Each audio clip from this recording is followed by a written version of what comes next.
All right. Welcome to the Buffalo Bros podcast. I'm Aiden Bovee. Next to me, we got Dom Germano. Via Zoom, we got Trevor Howard, and then we got special guest Garrett Cortright joining us.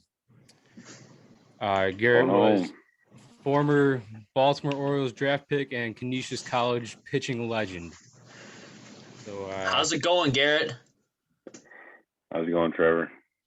Nothing much. Just hanging out. Can't wait to get this thing going. Good deal. Yeah, for sure. All right, got a few questions for you. First one I got is, at what age did you know you wanted to pursue baseball as a career? And at what age did it become a reality that this was possible? Started when I was 4, just like most guys, T-ball, It didn't really start being a possible thing until maybe my sophomore year of high school when I transferred up to Frontier High School, which is a great program there with Marlock. But I knew I wanted to be a professional baseball player around 2002. I was about 11 years old.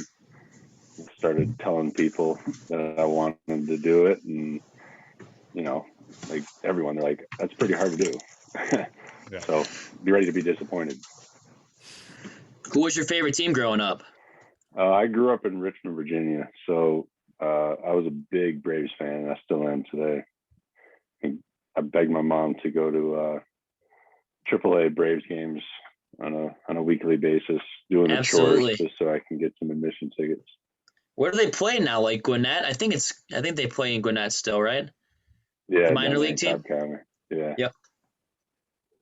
Nice. All right, Dan, what do you got? Yeah. First off, thank you for doing this for us, Garrett. Thanks for having me, guys. Of course. What kind of options did you have out of high school? And was Canisius always your number one choice? So 3 main options. Didn't have a lot of money growing up, so it was pretty much if I can get a good offer, then I was going to bank on that. And I was blessed to have 3 good offers from 3 good schools. One of which was Canisius, of course, and then Niagara and University of Buffalo. Unfortunately, their program got cut. They were a great program. Turkowski was a great coach.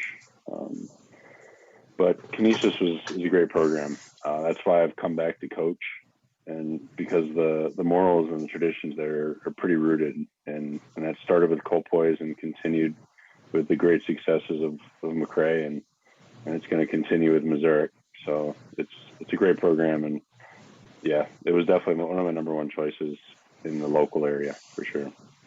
And when you played baseball in college, what was your biggest collegiate achievement? Was it like a big home run or some big nasty tag out that you had? What was your best moment? So pitching and most MAC championships was great. It's always a blessing to be a part of a winning program and be able to go to the MAC championship every year. But when we won in 2013, it was like no other. The team is absolutely stellar, led by my catcher, Brooklyn Foster. And when we won that tournament, we then played UNC, and that was great. The climate there, the atmosphere was like nothing I've ever experienced before. Would you say this is your most memorable collegiate moment? Yeah, for sure. I mean, walking into that stadium, it's just completely sold out. It's hard to imagine that now, given the past year of just seeing nobody. But it was completely sold out. Absolute electricity. The student section was giving it to our whole outfield.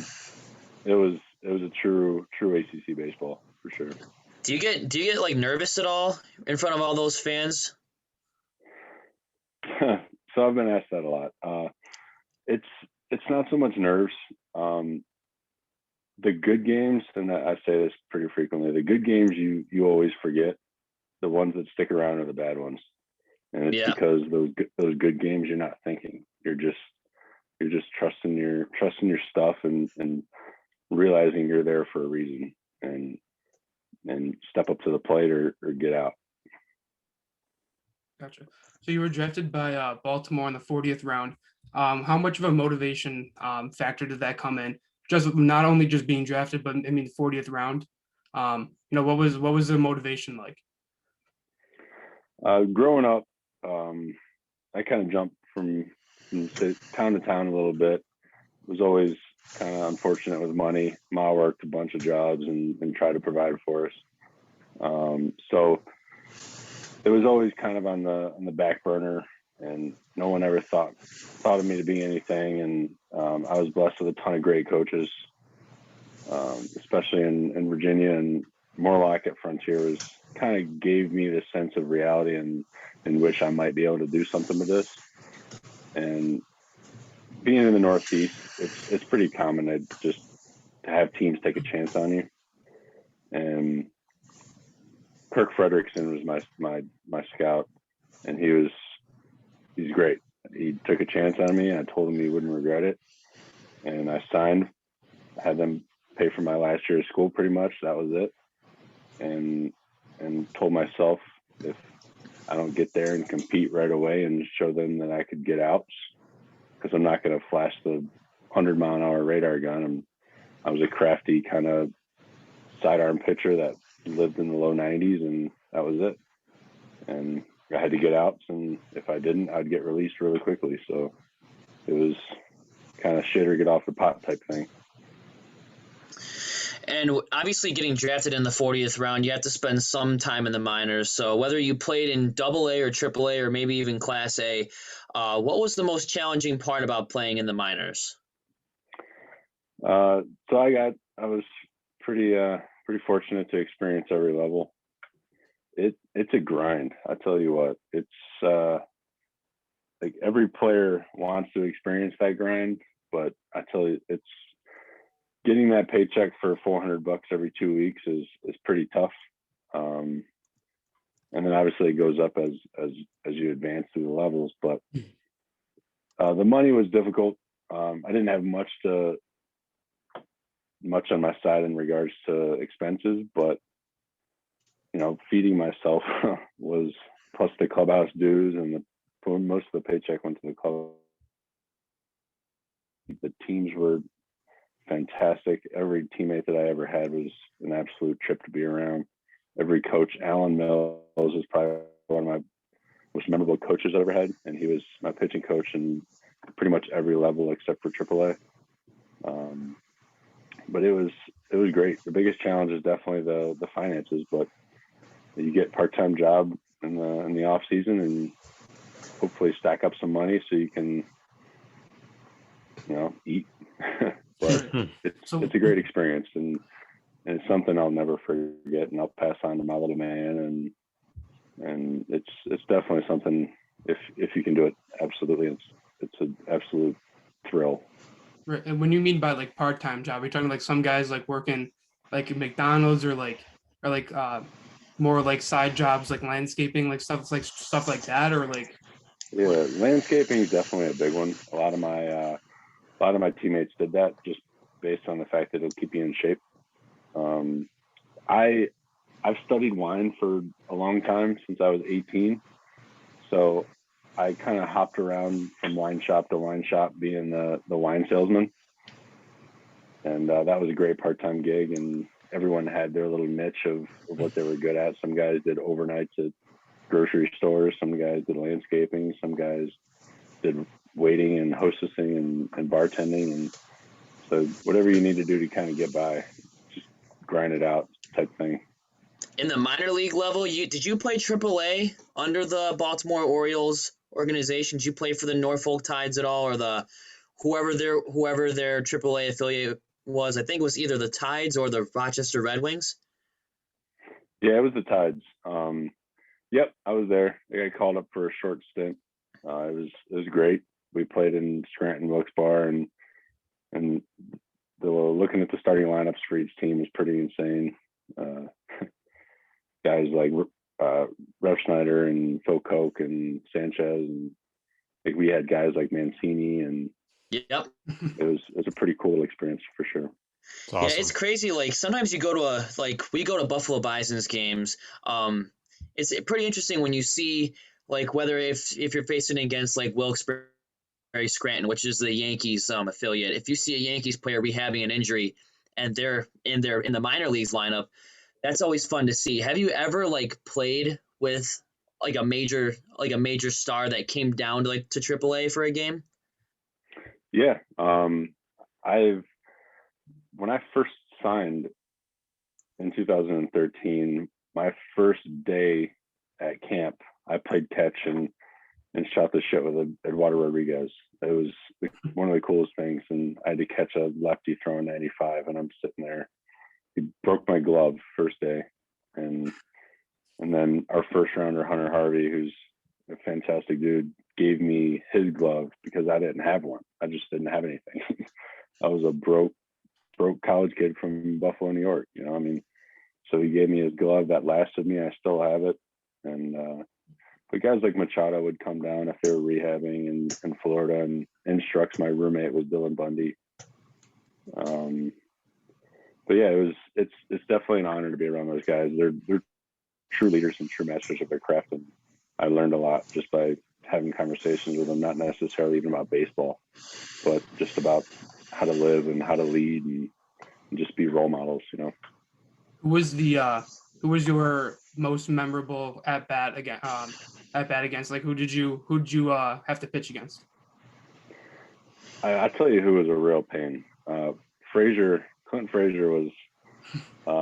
I faced him when he was with the Indians, and I felt like it was every week I was pitching against either him or Zimmer. And they were both in the Indians organization, and then Clint Frazier got obviously traded to the Yankees, and he's a superstar, and he should be because he's a great ball player.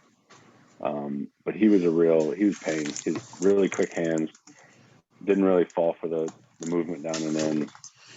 And if he didn't get a piece of it, it was one of those swinging bunts that the third baseman had a tough time coming up with, or he was always on base. And it was fun competing with him for sure.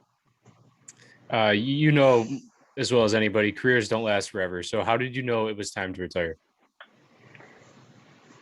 Yeah, it was a depressing story for sure. I was in AA, and I threw a pitch in the bullpen, and I felt like a little tweak. And I was like, oh, nothing to worry about. So I kept pitching and had a couple appearances. And then I get maybe a month and a half after that, and I throw a pitch, and the guy flies out to the track. I'm like, that really hurt. And I kind of was like, like I've been kind of wanting to deal with some pain, but this was on another level. And I threw another pitch, and the guy had a home run. And I'm like, I took myself out of the game. It was a tough day for sure at the office. But that's kind of the time where I battled back from that. I came back and threw in high A, and then I threw back in AAA, and I came back to AA and kind of bounced around from there. But yeah, kind of knew it was up when my shoulder blew out, and I tried to rehab it, and it didn't really work, and still kind of dealing with those lingering aches every once in a while. So was that kind of like your what made you want to get back in, or pretty much get into coaching? Was that just still the love of the game, still wanted to be around it, just, you know, not being able to play? You know, coaching is kind of the only other option. So was that kind of what made you want to get into coaching? Yeah, mainly I just miss the team. You know, the team atmosphere type thing is like no other. You're just around a bunch of dudes wanting the same thing, and that's to win a championship. It's hard to compare to that with any other job, because every other job you're kind of competing just with yourself. And with a team atmosphere like college or pros or really anywhere, it's just a group of guys wanting the same goal, and that's something that I missed, and I knew I wanted to get back into. I took a couple years off because I was a little salty at the game for a little bit, based on the business part of the sport at the next level, but it quickly faded because I missed the sport, and I needed to get back as soon as possible. And how special was it, or how special is it that you're able to coach where you played in college? It's great. Canisius is a great program, great school.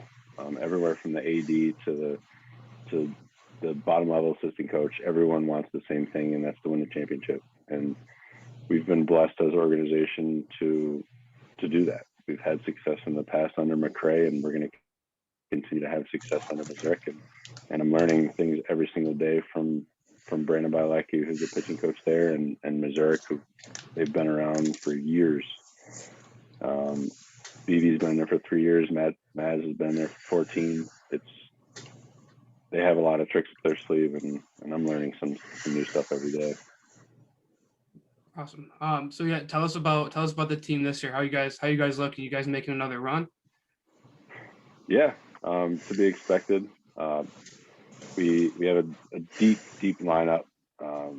Vinny Scirenza is an absolute monster.